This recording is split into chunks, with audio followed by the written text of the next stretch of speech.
Welcome, brave souls, to the chilling depths of horror and detail, the realm where the shadows whisper ancient secrets and nightmares come to life. I am your guide through the darkness, and on this channel, we delve into the spine-chilling world of Wendigo horror stories that will send shivers down your spine. First story, Wisconsin Wolfman. I have now summed it up below with better thought-out information. I believe some parts are more accurate. Sighting was roughly at these coordinates, 45.983538, minus 92.359649 SE of our cabin. I think I wrote the first story when I was kinda dazed and accidentally gave a wrong direction. I'm fairly certain I may have seen a cryptid in NW, Wisconsin. Very wolf-like, and it definitely was not a bear. As well as I'm pretty sure wolves don't run upright. So I was 16 or 17, it was midsummer. We were at our cabin in NW, Wisconsin. I was with my cousin and grandparents for the weekend. I brought my airsoft gear. So me and my cousin are in mid-airsoft battle, and I took it more seriously than him. I was decked out in full BDU woodland camo, including the shamrock. I retreated into the forest for better tactical advantage. So the way our land was set up is there is a trail that cuts around the border of the almost acre of owned forest. Our skirmish took us about 200 meters into the woods going up the right trail. So I'm a huge outdoorsman. I was introduced to hunting and survival training as well as firearms at a young age. I also had been practicing MMA for a few years at that point. The point is I'm not easily scared, and I'm comfortable in the wild. Now I'm 25 and now I have even more training. I respect the wild a lot more now. I was cocky back then. Anyway, here is where things get strange. Our battle had ended and we were standing at the edge of a slightly clearer area of forest and just talking. On the other side of the clearing is a hill that goes down to a small pond. Animals are a common sight around there as it's a watering hole. Now, as any experienced outdoorsman will know, most small animals will go about their business even when humans are around. Birds will still chirp and whatnot, but when a big predator is around, the forest goes dead quiet. So me and my cousin and talking, and I decided to freak him out, so I shushed him and whispered, "We're being watched." He got quiet. Then I realized that it was dead quiet. Not even birds chirping anymore. Then I got that feeling. You know when you feel like you are being watched, and when you feel it, you are. I went into hunter mode at this point and started scanning the clearing. I went from right to left, then back. On the second look through, I saw it. Its teeth are what gave it away as they contrasted with the background. Once I focused on it, I noticed a canid appearance in the head. It had dark reddish-brown hair/fur. Where it gets even stranger is it was leaning on a tree and had its front left arm gripping the tree. It appeared to have claws, and it was panting and staring in our direction, with its ears up listening, while kneeling or crouching. I recognized it as a threat, as a predator immediately. Now this all happened in the span of maybe 10 seconds before I said to my cousin, "We have to go." And he was a faster runner than me. When I said that I was still watching the animal, my cousin took off when he ran. The animal raised up and ran towards us and took a good 3 steps on 2 legs before I started to run. As I was turning to run, it appeared to have possibly been going to all 4s. I got to the fork in the trail to find my cousin waiting. I yelled, "Go, go, go, go, go." And we ran back to the cabin. While running out, I could hear it crashing through the woods behind me, but it didn't follow beyond the tree line. At the time, I thought it had the intention to do harm, but now that I look back on it, I think it was just being either territorial or it was a bluff charge, because most animals can easily outrun humans on foot. If it really wanted one of us, it would have got us. I have tried to explain it away as being a bear or a big wolf, but what I saw just does not add up, and being a known animal, I'm still stumped by it. I was recently added to a group of people who have had sightings with similar sightings. They say mine falls in line with other sightings. They believe it to be a dogman, which I think is the cheesiest name they could have chosen. But I admit that what I saw is very similar, if not the same, as what others have claimed to see. I have different theories regarding the creature, though. I am normally very skeptical. However, I know that what I saw was not normal, and I am less skeptical than I used to be now. I wrote up this encounter before. In the past write-up, I was unclear with some details. Here is the old one. I am still nervous about the forests. I don't go into the woods alone or unarmed anymore. I'm not scared of any man, but I certainly don't want to see anything that looks like a werewolf again. By the way, all of this happened in broad daylight if it wasn't clear. I will answer questions to clarify things. Second story. I saw a big black wolf with red eyes. As the title states, I saw a big black wolf with glowing red eyes in the middle of the afternoon when I was younger. I was outside of my grandmother's house playing. I ran around to the front yard, and on the right side of the house I this creature. It just stood there and didn't move at all. Being young, it terrified me, and I ran away. Curiosity was also a major factor, so about 15 seconds after I ran away, I went back to where I saw it, and it was gone. She had a fenced-in backyard, and where it was standing I would have seen it leave the property. This wasn't in a rural area either. This was in a suburb in Connecticut. Very big and busy town, right near the town green. I've searched the internet for years for what this might have been, but I have never found anyone having a similar experience. I've read tales of similar creatures in dreams or whatnot, but never one of them out in a suburb in the middle of the afternoon on a sunny day. Also, it might be important to add that my grandmother did witchcraft or black magic. I don't know if there's even a difference between the two. There was another time me and my younger brother were inside my grandmother's house, and we were walking up the stairs. Keep in mind, this is a very old house with a chapel in it with the stained glass window and everything. 3/4 of the way up the stairs, we see the literal Grim Reaper walk from the right side and stop at the top of the stairs and stare at us. We both stopped and looked at each other at exactly the same time, so I know it wasn't our imagination. It then walked into a bedroom on the left. We ran down those stairs faster than you'd think children can run. I don't know if these two encounters could be related in some way. If anyone has any information on what these things could have been, or what it meant, or anything, please tell me. I am 25 now, and have been wondering for years what those creatures were. And this isn't one of those made-up creepy pastas to scare people. This is legit. Any info is appreciated. Third story. Full moon scare. I don't scare easily at all, but this night scared me to the bone. About 2 months ago, it was a full moon. The night was lit up like daylight as the moon was bright and full. I don't sleep easily or well on full moon nights. I stay up until the wee hours of the morning watching TV before lying down to sleep. In my living room, there is a door to my deck and side yard. This door has a large window in it, about 24 inches by 64 inches. There was no blind or shade on the window. I have lived in my house 10 years now as an adult. I have always felt safe in this house as it is my childhood home. I live smack dab in the middle of town too. My yard is privacy fenced and the sills are on the inside of my yard. While sitting with my dog, who was lying facing me, watching TV, I heard a wolf howl. I know this sound well as I lived with a wolf dog for 14 years. I didn't think much about it as someone in my area could have adopted a wolf dog.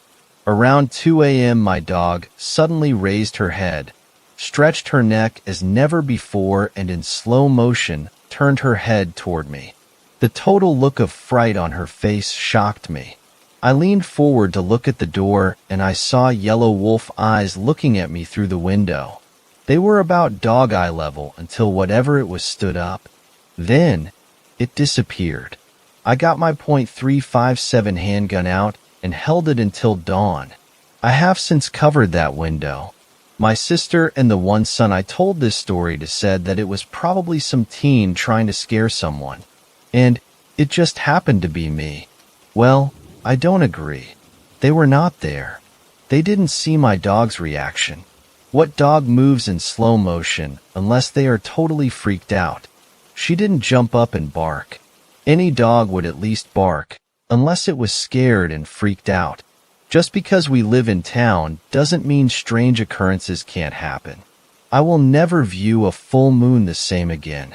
Fourth story, the Wichita werewolf. Growing up here, I was always greeted by friendly people. Everyone said hi and waved to each other. You had your neighbors over on Sunday after church for a barbecue, and everyone had a good time. Of course, being a kid, I was very curious and would explore while my parents were visiting with people from church. One afternoon, my friends and I played hide-and-seek. I had the bright idea to sneak down to the southern part of my neighborhood, which was run down. The farther and farther I got from my house, the darker the road became due to the foliage above blocking out the sun. The paved street turned to a dirt road. White picket fence turned into overgrown yards and abandoned houses. I found a hiding spot underneath an old pickup truck with weeds growing through the bed and cab. I was invisible to the naked eye. About 10 minutes passed and I could barely make out the conversations and laughter several houses down at the barbecue, as well as the screaming and commotion whenever one of my friends was found. Behind me I heard a stick break, but I didn't dare look. It was probably my friend Clay trying to find me. Suddenly, two denim-clad legs appeared in front of my face, barefoot but far too hairy to be any of my friends. I kept quiet. As the knees bent, I was met with an older man with two different colored eyes. "What in the Sam hell are you doing down there, Boa?" "I'm hiding from my friends," I managed to reply. I crawled out from under the truck and realized I had never seen this man ever before. I was taught at a young age to have exceptional manners and introduced myself. The old man asked me if I wanted to come back to his house, enticing me with his recipe of homemade cornbread. Again, I retained my manners and kindly refused. Instead of being persistent, the old man nodded and told me to go and play with my friends. By this time, Clay saw me and started to head over. I walked towards him while motioning the timeout signal. "Why ain't you hiding?" he exclaimed. I told Clay how I was hiding until some man found me, and I pointed back, but the man was gone, nowhere to be found. As Clay was pestering me, claiming I stopped the game because I couldn't find a good hiding spot, I was staring at the old truck where I was hiding. The grass and weeds were much too thick that even standing here glaring at where I had been, I wouldn't be able to see myself. How did that man ever manage to see me? I finally convinced Clay that what happened was true, but Ryan and Jacob, or even Bo, didn't seem to believe me or really care too much. Clay and I saw the man again, but this time he was walking down the dirt road on the south side of the neighborhood and walked into one of the houses we had always assumed was vacant. We had to investigate. The big cottonwood outside the house had squirrel bones stuck to the trunk, as well as a reflective light like you'd find on a bicycle nailed to either side. The man's house had a ripped screen door, as well as two big moths that crawled the wall by a cracked window. "I can't believe he lives here," Clay whispered. "Where did he come from anyway?" I asked. We turned around facing the dirt road. It was a no-outlet road, and at the end there was a fence that read, "No trespassing." Of course, two kids, we trespassed.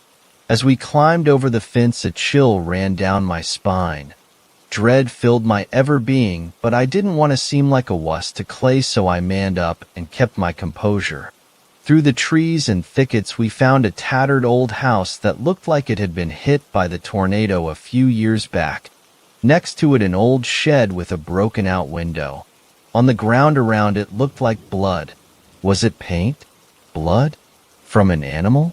Back farther was a railroad track, and past that the other side of town. So we decided to go back to Clay's house. I could tell Clay also wanted to leave as much as I did. Fall swept in, bringing with it the sweet aroma of dead leaves and crisp morning air. It was still warm, but much more bearable than the summer.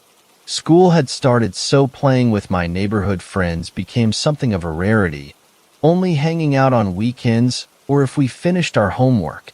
at night. We had always enjoyed catching lightning bugs or playing in the treehouse at night, but this particular fall all of our parents would usually limit how often we went over to each other's houses. The Southern Plains area of the U.S. is notorious for its human trafficking, but the autumn of 2004 was something else entirely. It all started when a kid from the West Side went missing.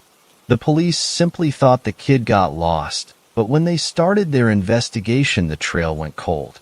The next week, a Baptist church down a couple blocks away from our road was having a fundraiser. 2 children from there also went missing. Was there some sort of connection? At night, I could swear I heard some sort of howling, followed by all of the dogs in my neighborhood barking. My father dismissed it, telling me I was hearing coyotes and that there weren't no wolves in Kansas. I knew what coyotes sounded like. We often encountered them while hunting. Parents do their best to keep their children from finding out how terrible the world can be. Their attempt was futile on the night of October 23rd. I was playing at Clay's house, along with my friend Ryan and Bo. He had quite the collection of toys, both new and hand-me-downs from his older brother. At around 9 p.m., Clay's parents get a call, and we hear footsteps coming towards the top of the stairs. Which one of our parents wants us home? Who's the first to go? Jacob, your father wants you to come home now, proclaimed Clay's mom. We all froze and exchanged glances, making sure we didn't miss Jacob, as if he had been under our noses the entire time. What? Hollered Clay. Apparently he has a test tomorrow morning, answered Clay's dad. My stomach sank. Us 4 boys met Clay's mom at the stairs. Jacob never came over. Jacob isn't here, we all muttered. Clay's mom gave us a stern look of disapproval, thinking we were pranking her, before her face gave way to a horrific grimace. She picked the phone back up off the hook, dialing back Jacob's parents. Through the phone, down the stairs, I could still hear the petrified voice of Jacob's mom. Police asked us questions. If Jacob had told us about any people he recently met, the last time any of us spoke to him, etc. They asked if we had seen anything strange recently, to which we had all seen the strange man, so we told the investigators about him. Well, even if we knew where he lived, we don't know if he is the one behind this. Clay and I told the officer what house he was living in. Son, the officer was looking at Clay. No one's lived in that house for years. It's abandoned. The investigator told our parents they'd keep an eye out for a man who matched our description. The cops didn't seem too genuine about it, though. So it's a good thing Clay and I didn't mention anything else like the creepy shed. Plus, we weren't supposed to be back there in the first place. Halloween, a time of pretend spookiness and celebrating with candy, was instead filled with absolutely terrified families and mourning parents. Across the town, more kids had never returned with sacks full of candy. The investigation was stepped up, and the police had suspects, but one after the other they all were cleared. Hunting season had taken my mind off of the recent tragedy. It was hard to tell, but my father was quite uneasy about this whole ordeal. It was almost like he was taking me out into the wilderness to keep me safe. We'd go hunting quite a bit, me and him. One night my father and I were heading back home. In the rear view mirror I saw a beautiful sunset, the pond mirroring it, and the branches blowing in the stiff breeze. Maybe this whole thing will just pass over, I thought, still missing Jacob. When I got home, I saw police lights flickering and the cops outside of Clay's house. No. I cried out loud. My father and mother embraced me as Clay's parents embraced each other. Empty inside. 5th story. Weird creature in South Carolina mountains. Been a fan of this sub for a while. Figured I should go ahead and share my own story. This took place last year, at the beginning of summer. I was with my mom, headed down to my Nana's farm to visit for a weekend. For some context, she lives on a farm way back in the country, right at the foot of a mountain in rural SC. It's a very rural, secluded area, so the roads are badly maintained and barely wide enough for two cars to pass one another. The houses are also spread out and set far back into the tree line from the road, so there's very little ambient light besides the headlights of a car. So my mom and I are driving along, her in the driver's seat and me in passenger. It was around 11 p.m. and we're 15 minutes out from Nana's, deep in the woods with the radio down almost to silent. We come onto this straight stretch of the road in a heavily wooded area, and suddenly this blur of a creature darts out across the road, right at the edge of our headlights. It was moving pretty good, but both me and my mom were able to get a good look at it and both agree on what we saw. It was a fairly large creature, roughly the size of a person/bigger. Neither of us could make out the head, but we both remember it appearing to have a segmented body, my mom's words, as if it were emaciated and its rib cage was poking out. The reflection of light made it hard for me to tell color, but my mom said she remembered it to be dark and she didn't see fur/hair. It had long limbs, and as it moved across the road, it didn't run the way a dog or horse would, with all four legs. The best word to describe it would be loping, using its front limbs to pull itself along, and it was moving considerably fast. We both said something along the lines of, "What the hell is that?" as it crossed in front of us. As we got up to where it had crossed, I turned to look at it just as it reached the other side of the road and out of our headlights, and I swear on my life, it stood up and ran. Not like a dog rearing on its hind legs. It was definitely bipedal. I immediately yelled that it had stood up, and we both started getting nervous. I honestly would have thought I was going insane had I not had another person in the car with me. My mom has always been a pretty level-headed person and not superstitious, but she was very nervous and made me agree to not tell my Nana about it to avoid scaring her, which made me recognize how serious this was. I should also mention that there had apparently been a series of attacks on livestock/horses in the area around the time this happened. People were saying they found wire fences ripped through and their animals attacked. I don't think any died, but if I remember correctly, there were a few horses that were severely wounded. There have been a few other strange instances in the area, but that was my personal experience. 6th story. Creepy howling only at night and early in the morning. Somi, our baby, and my fiancé just moved into my aunt's house about a month ago due to family issues. Everything has been smooth while staying here so far except a few things.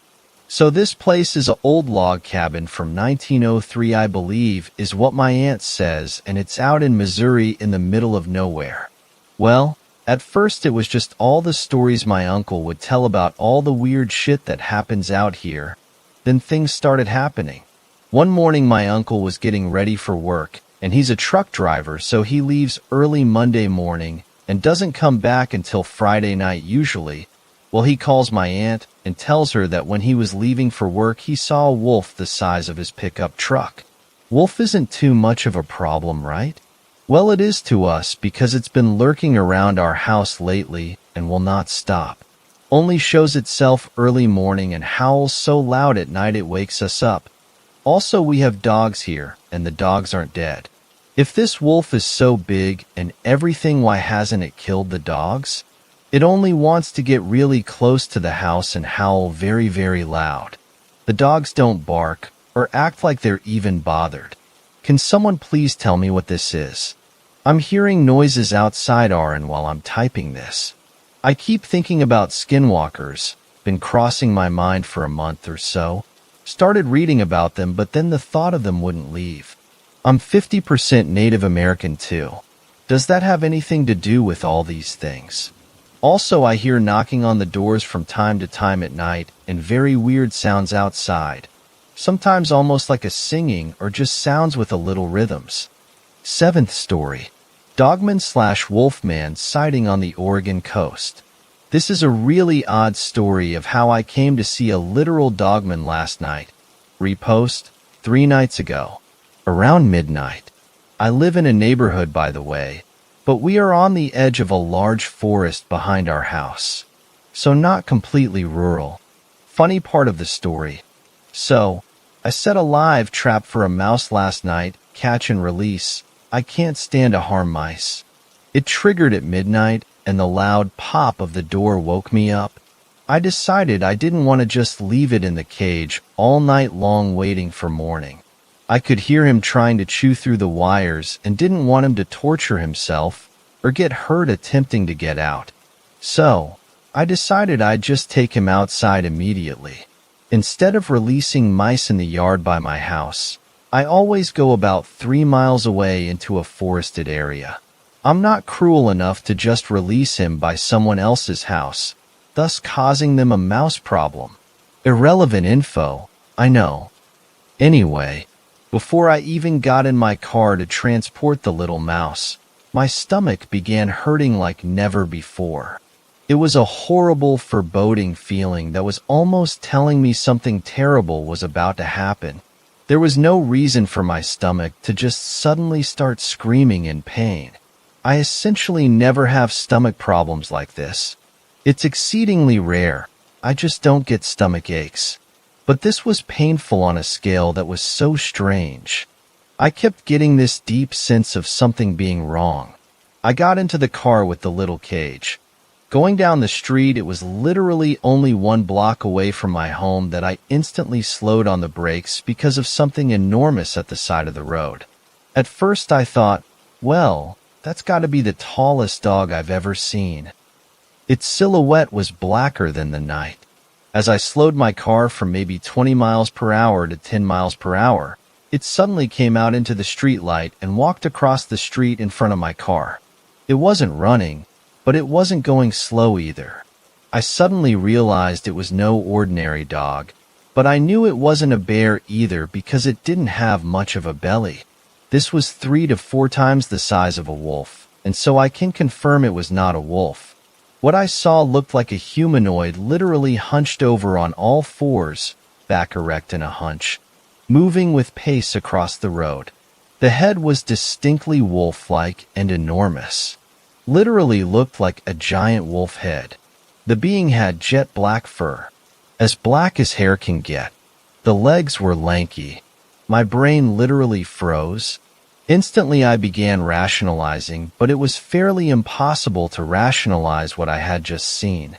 The closest thing I can compare this to would be the werewolf from Harry Potter that Professor Lupin turns into. Link there. All I can think of is, how did they know? That's nearly identical to what this thing looks like as it's hunched over and walking on all fours. It's horrifying. It was literally quite accurate to looking like that exact CGI rendering. On all fours, its backside probably about 4 to 4.5 feet in height. The head higher, easily reaching 5 feet.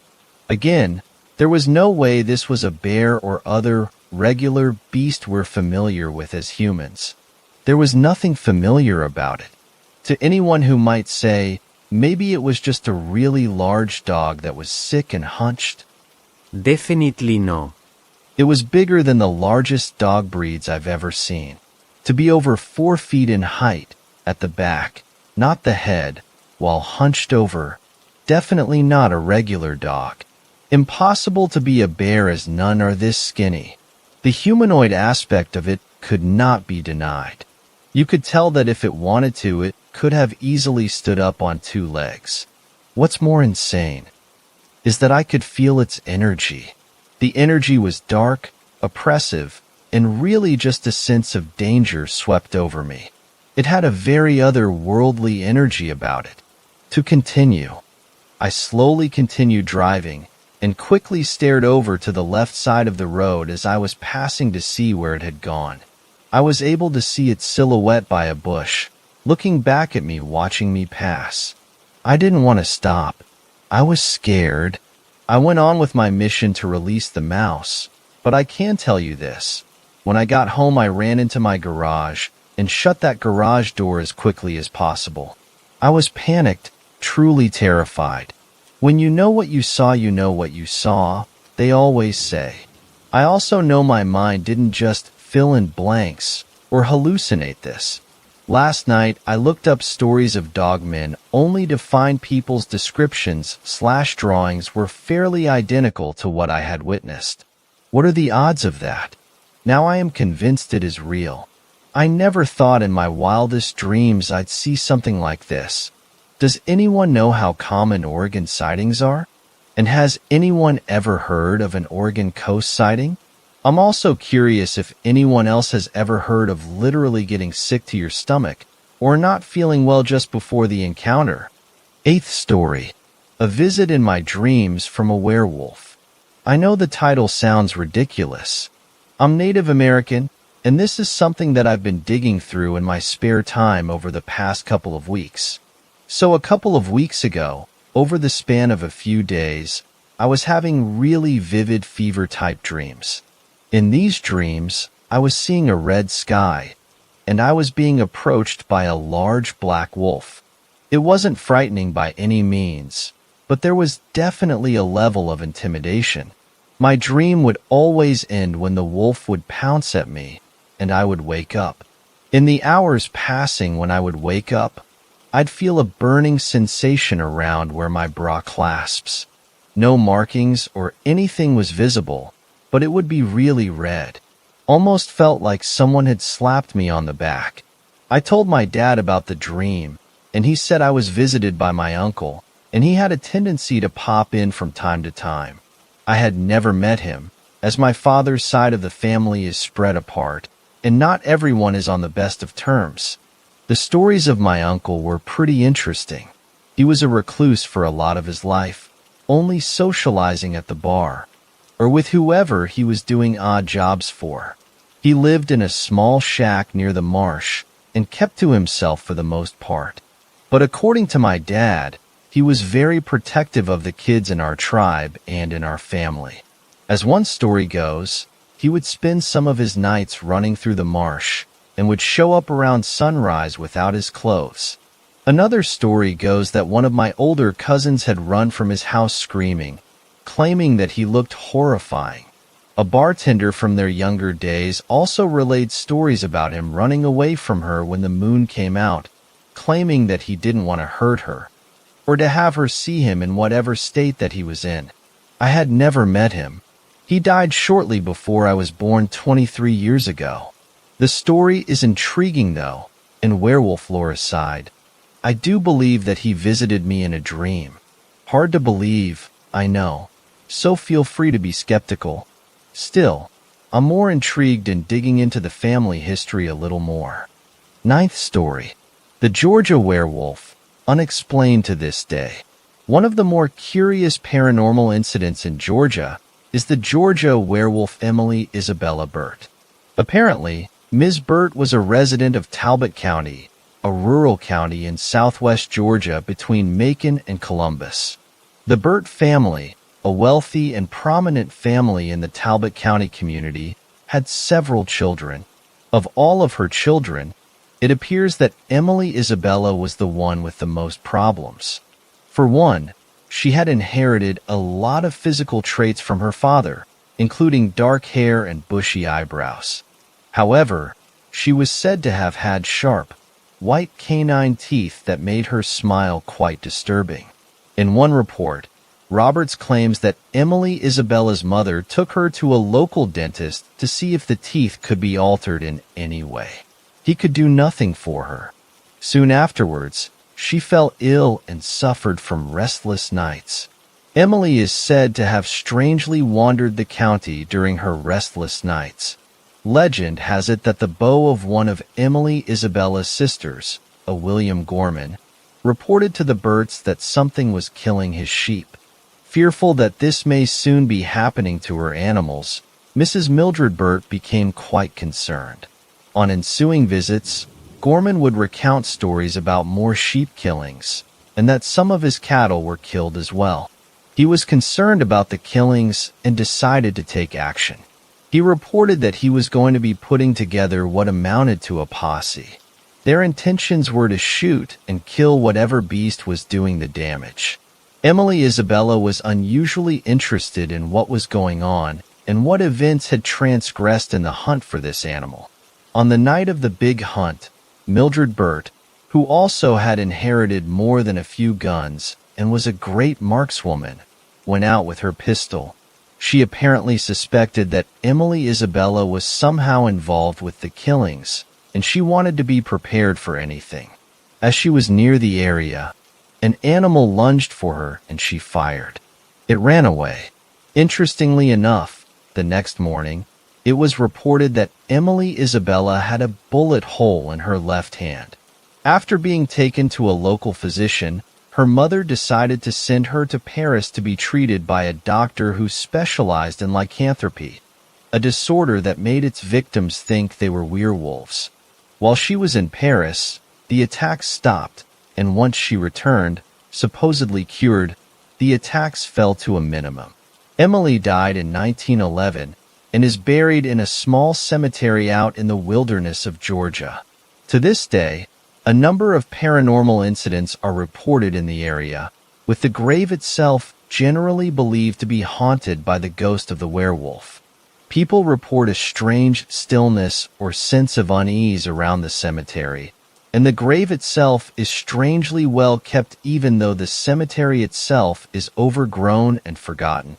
Others have reported that when small tokens, chips of stone, etc., are taken from the cemetery, bad things happen to those people not long afterward. There are even some people who note that even just talking poorly of Emily or her family cause the same problems to happen, as if the werewolf does not want others to speak ill of her. 11th story. The special knock. My husband locked me in the spare bedroom hours ago. I was lying on the couch in the living room, reading, when he called out for me. I found him in the spare room, and when I walked in, he pushed past me and locked the door. I thought he was pranking me or joking around, but he said, "It's safe in here. Do not make a sound." I'm not kidding, Grace. When you hear this knock, it's safe to come out. If the door unlocks but you don't hear that knock, do not open the door. Then he knocked a special knock. "Repeat it, so I know you know it," he called. "What the hell is going on? Jack, this isn't funny. You better let me out right now," I shouted, banging on the door. "Do the goddamn knock, Grace. Do not make a sound. I'm serious. I'll tell you when it's safe. I love you." I'd never heard him sound so aggressive. I repeated his knock, and then I heard him walk away. I paced the room. I was worried, but I trusted Jack. I sat by the door for a while, hoping I'd hear something, but there was only silence. I looked out the window afterwards, but all I could see was the house next to ours, and not much else. I decided to take a nap to pass the time. I wasn't sure when Jack would be back, and I was getting restless. Eventually I fell asleep, and I dreamt that I was chained to the bed and that I was being watched. I woke up in a sweat. I was tempted to call out to Jack, but I could hear a noise. I walked over to the door slowly and could very clearly hear heavy breathing coming from right outside the door. I tried to look through the crack under the door and saw a dark shadow. Suddenly, I could hear knocks on the door. It wasn't the same special knock that Jack had done. The knocks got louder and louder, and soon it sounded like someone slamming their whole body against the door. I covered my mouth just in case, but I didn't scream. I looked around the room for something I could use as a weapon, but the spare room is scarcely decorated. I picked up the lamp, hoping it'd suffice. The knocks/slams eventually stopped, and the house again became silent other than my heavy breathing. I stood at the door ready with my lamp for what felt like eternity. The footsteps started a long time later. First they were moving so quickly and quietly, but then they became slow and loud. With every heavy thud, they were getting louder and louder, closer and closer. Whoever was there unlocked the door. Then I heard the knock. Jack's special knock. "You can come out now, Grace." It didn't sound like Jack, though. It sounded like someone mimicking Jack. I didn't dare speak. I stood there, clutching my lamp, holding my breath, saying a silent prayer. "You can come out now, Grace." The voice yelled over and over, piercing my ears. And then again, the silence. Every so often I can hear the sound of chains. And every so often the footsteps approach the door and do Jack's special knock, and I'm told I can come out. The mimic is getting closer and closer to the sound of my Jack. But I know it's not him. I know it's not safe. 12th story. The werewolf did it. A murder mystery night from hell. My night started out pretty normal. I mean, I don't attend murder mystery events every day, but you know what I mean. The thing that excited me the most when I arrived was the setting. We are in this massive country mansion.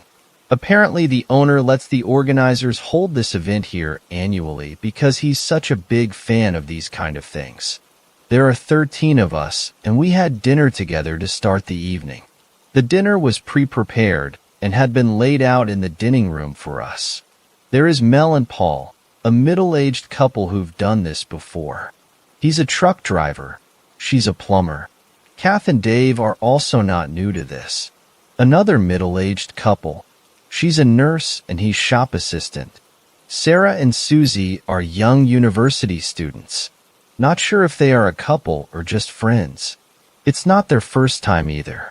Then there is Isabel, Lucy, and Jane who work together selling insurance. Seems everyone is old hats at this. They are youngish looking. Heather is another young one. Her first time at a murder mystery event. She's a librarian. Finally, there is Harry and Mike. They're good friends and youngish. Mike is a cop and Harry is a youth football coach. After dinner, we split up. Since I had bonded with Harry and Mike over our mutual obsession with the paranormal, we started exploring together. The first room we went in was a living room, and it was at least twice the size of your standard one, complete with a grand piano in one corner. There were no lights on in the room, but there was a fire going in the fireplace, which filled the room with a pleasant glow. I peered out of a window and remarked that it was raining. It hadn't been when we arrived. The two guys were just standing there taking in the room. Harry asked if either of us could play piano. Before we could respond, a few notes rang out from said piano, and I would just put it down to a pre-recorded attempt at a jump scare if I hadn't seen the keys to press by the light of the fire with my own eyes. We all looked at each other. At that moment, lightning flashed outside, followed closely by a crack of rolling thunder and a terrified scream from somewhere else in the house. Naturally, we went in the direction of the scream to find out what had happened. In an upstairs room, we found everyone gathered in the library, asking each other questions. It turns out the 3 young women who were here together were in here, and one happened to be looking out the window when the lightning flashed. She jumped after seeing her own reflection in the glass. Someone cracked a joke about Miss Scarlet having done it in the library, and gradually everyone left the room, except the 3 of us. Mike found a section of the library that was devoted entirely to the paranormal, and we browsed the books in fascination. Harry started to tell a story of something that had happened to him. That's when another scream rang out. Only this time it didn't stop. We followed the sound with haste and found the same 3 young women stood over a body in one of the bedrooms. I knelt beside the prone figure and felt for Heather's pulse. Nothing. The thing is, there is no blood or visible wound. I swear she's not even breathing. Aren't these things supposed to be fake? Her face is fixed in a look of terror like I've never seen. Her eyes bulging and her mouth locked in a silent scream. I'm not surprised the girls are so freaked out. The girls reckon they just walked in and found her like that. They don't know what happened. It turns out nobody was in here with her. At least that's what they all say. There is a new tension in the air, and we start to look at each other a little differently. I notice not everyone has come to investigate either, and guess they figure it's another false alarm. Mike questions everyone thoroughly. You can totally tell he's a cop. Harry tries to reassure the girls. One of the couples joins me in hunting for clues. I mean, I don't know how this works. It's my first time after all, but I gather there is supposed to be at least one clue, right? The humongous painting on one wall catches my eye, and I take a closer look. It looks like the sort of thing you see in movies, sometimes where there might be a hidden room or passageway behind it. A gentle tug on the edge of the frame reveals that the painting is in fact hinged like a door, and it's already open a crack. I peer into the gloom and quickly regret it as there is a pair of red eyes staring back at me. Whatever it is lets out a soft, low growl before turning tail. With a gasp, I shut the door and lean my back against the painting, fear accelerating my heartbeat. Oh my God, what the heck was that?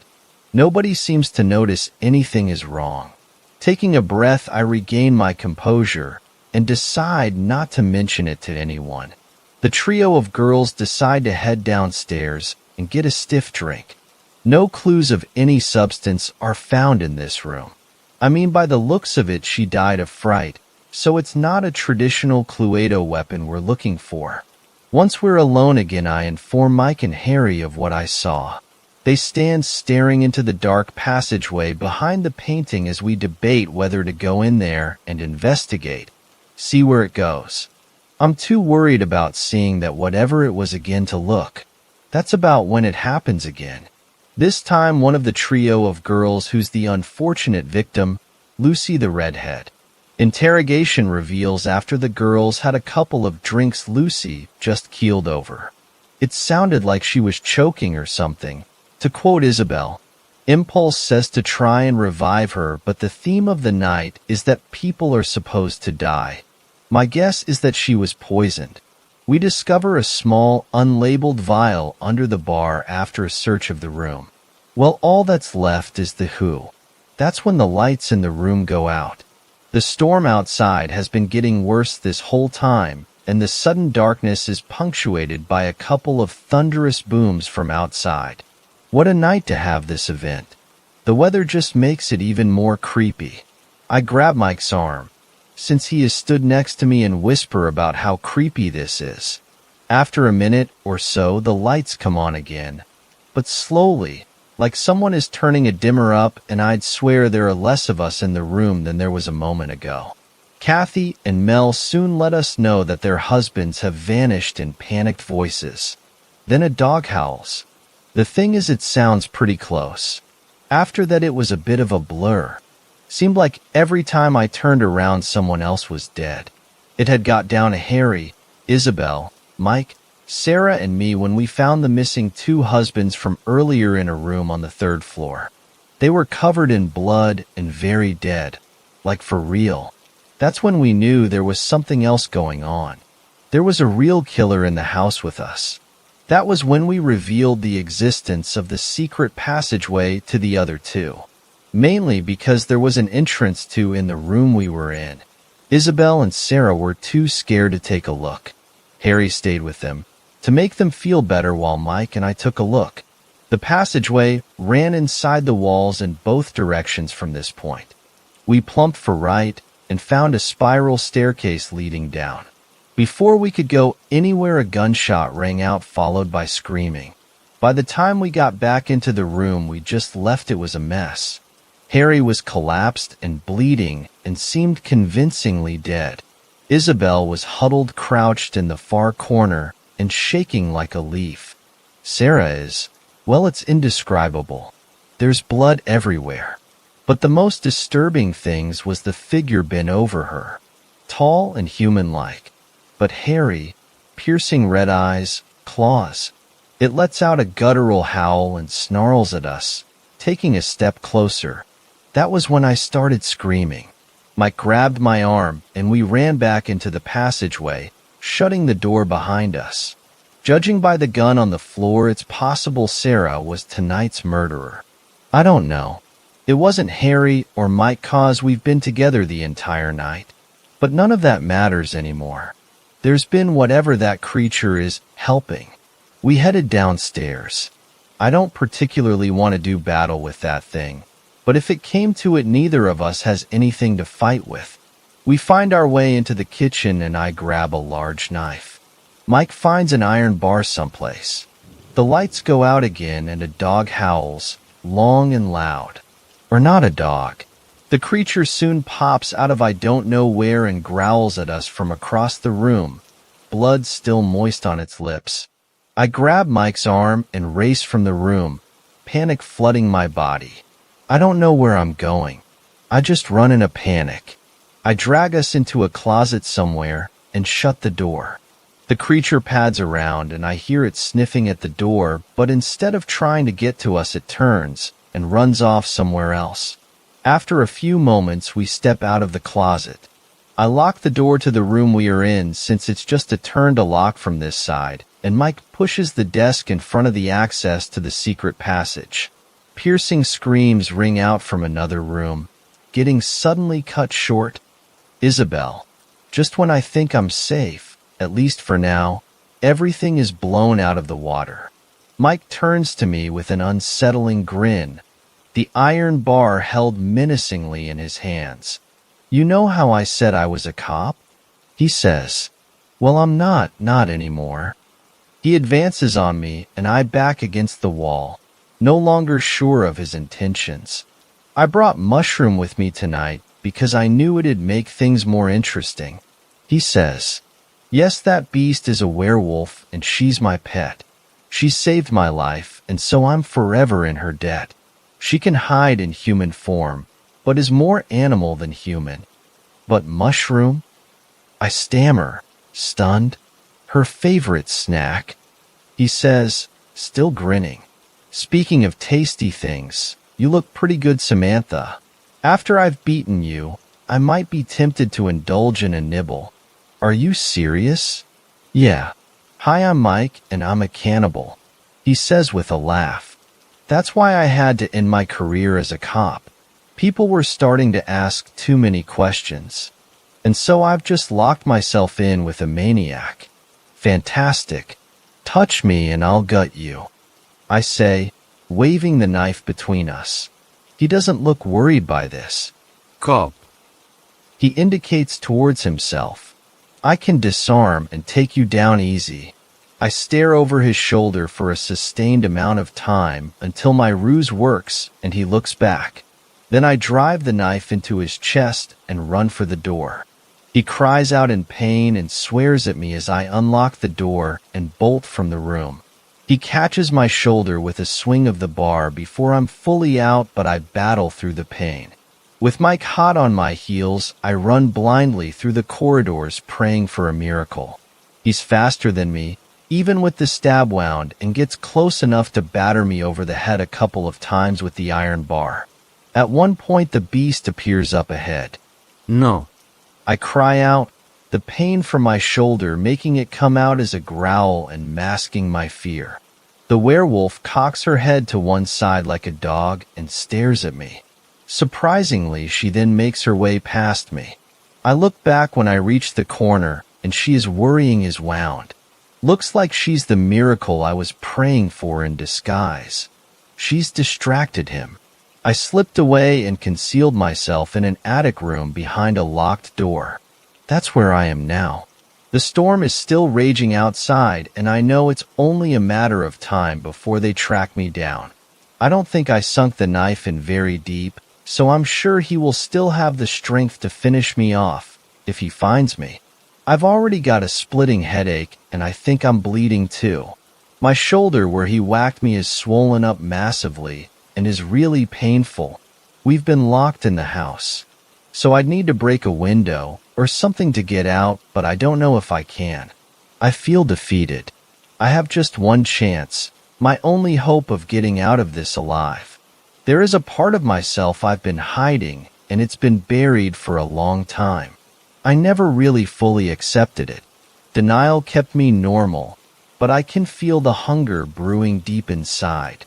Taking a deep breath to try and settle my panic, all I can smell is blood. Two kinds. He's nearby. My senses are strong, and the more I focus on this part of myself, the more I feel my strength growing. The vampire in me somehow draws strength from my weakness. It's time to end this. I unlock the door and step out of the room, and there he is. A slow smile stretches my lips.